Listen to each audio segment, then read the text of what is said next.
We're having today a Dreamcast. It's got one of the worst problems, which is an intermittent fault, which means we've got to play the console for a good while to find the problem.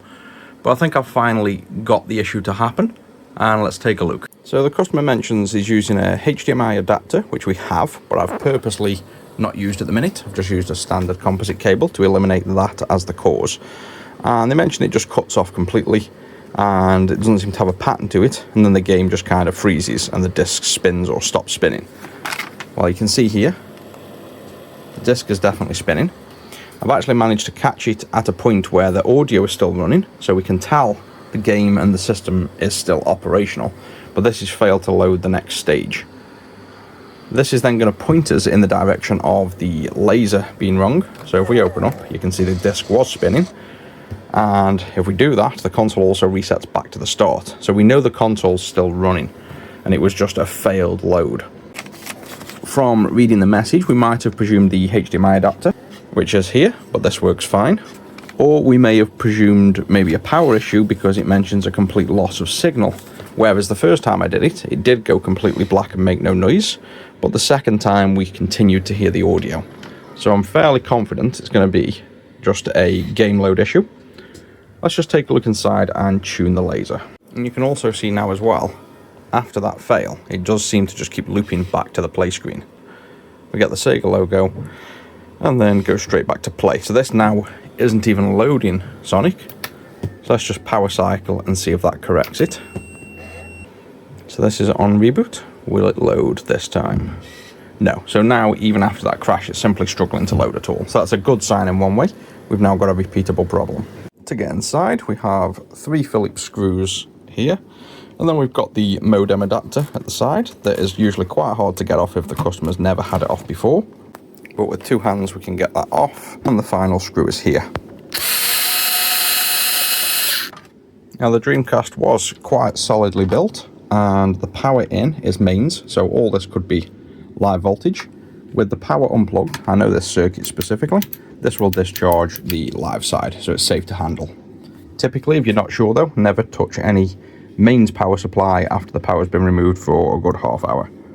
The disk drive's all we're interested in at the moment. There's a screw here, here, and here.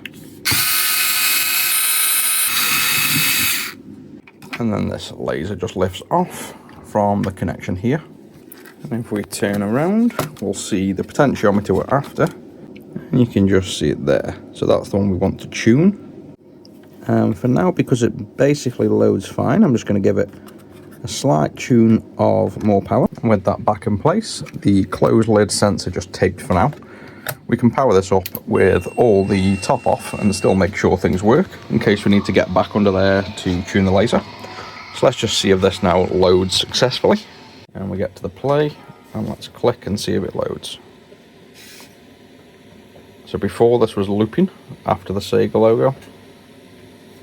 And not always, obviously. I've played the game before, but it was when we last saw it. That seems a bit slow to me. That should have loaded by now. So I'm going to say we'll try tuning it the opposite way. And that's the potentiometer turned anti-clockwise this time. And with that, let's see if this loads any quicker or at all. So it certainly sounds more like how you'd expect. Fast kind of loading. And there we go. It's got to the 50-60 Hertz option.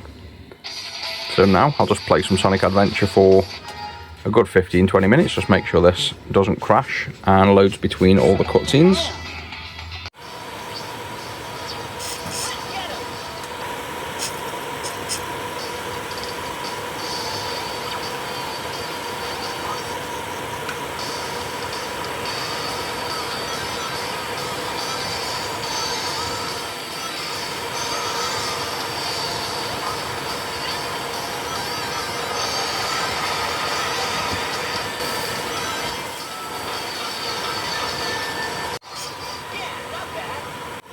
So I've gone in and out the level a few times now, and I'm happy this all loads. I think the next thing to do is plug in the HDMI and test longer with the HDMI to make sure that's good as well.